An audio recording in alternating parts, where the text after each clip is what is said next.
Mike, your thoughts on the first round series and then as we head into this weekend against the Wildcats? First round series was what we expected. We knew it'd be hard. Watching tape on St. Thomas, their progression and the job that Rico and his staff has done is evident. And we knew it would be hard, and we were pushed really the entire first game. We were aided by an opportunity that we scored late in the game on Friday to get it to 1.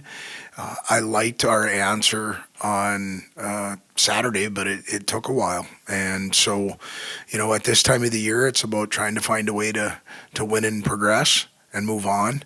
And we feel fortunate with that. And now hopefully we can take advantage of being in our own building on Saturday.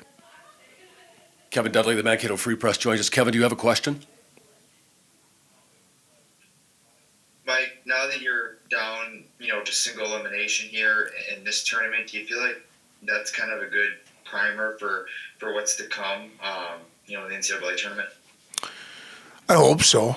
When we were in this situation, a year ago, Northern came in and embarrassed us a little bit in our own building, deserved the win. They were playing very well, incredibly hungry. I think Grant Petolny does a really good job at preparing his team. For them to go in and play Lake State as well as they did Friday, Saturday, and Sunday, and finding a way to progress their season, I think we're going to have our hands full. But, it's one and done moving forward in our tournament. And, you play for home ice, so we want to take advantage of that. But I know Northern's going to come in confident. Because they earned the opportunity to be here, and they've been here before and succeeded. So I think it'll be an uphill battle, but it's one that we're looking forward to having the opportunity to do in our own rink. You have a follow-up question, Kevin? Just in terms of Northern offensively, they're so explosive. A lot of guys that can put the puck in the net, they can do it in a hurry. What are going to be the keys to kind of slowing them down? Just don't create their offense. They're good enough on their own. When we're good at managing the puck and possessing the puck. And I think Northern's the exact same way when they're really good. You look at a couple of their defensemen in Newhouse and Cosgrove, two guys that have really taken off, I think, offensively over the back half of the year. They're playing with tremendous confidence, and they complement that group of talented forwards very well. And they come at you in waves, and if you don't manage the puck real well, they're going to make you pay for it. So we're going to have to defend well, and when we do have the puck, make sure that we're managing it in a manner that can help create offense for ourselves and not trigger or start their offense. Do you have another one, Kevin?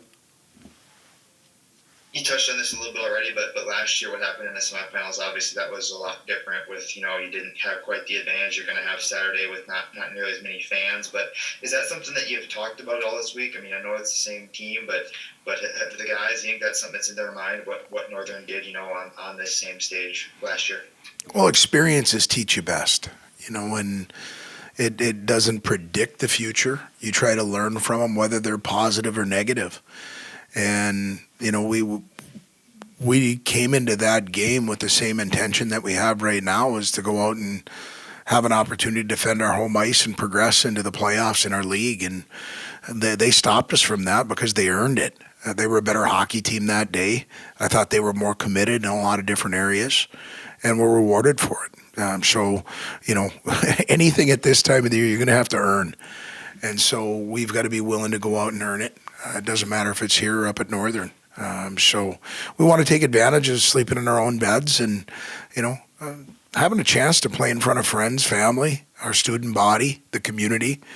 And, it's why you do what you do during the regular season. You want to have the opportunity to be playing at home. So it should be a great competition because, like I said, they've got a lot of guys that can hurt you in a lot of different ways. They're playing their best hockey, and I'm sure they're excited about coming into our building and trying to take it away from us. Hasty, going into the playoffs, you talked about the importance of depth and contributions from everybody and depth scoring, and Sam Morton ends up being forward of the week in the CCHA 5-point weekend, and you could have nominated a couple other guys. Pavel Brendel's another guy who had a nice weekend. So it was really nice to get some production from some of those players from other lines than the first or second line guys.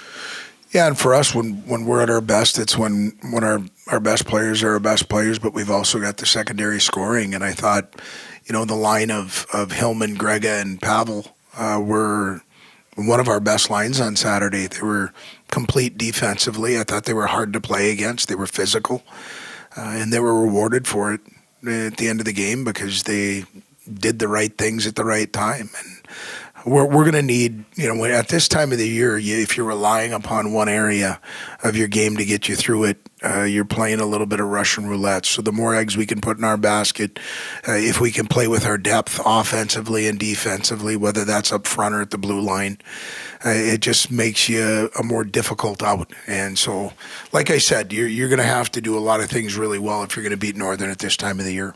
Hasty, I think I went old school there. Did I say Pavel Brendel instead of Andre Pavel? I'm sorry about that. Kevin, do you have another question for Hasty before we wrap it up and bring in Wyatt Ahmet? Yeah. Like just no one in particular, but as far as availability for Saturday, as we stand right now, how do you look? Anybody that might be questionable or hasn't been practicing, or just anything on availability? Yeah, the only one that's not practicing right now is Bennett Zamolik. Otherwise, everybody's full go.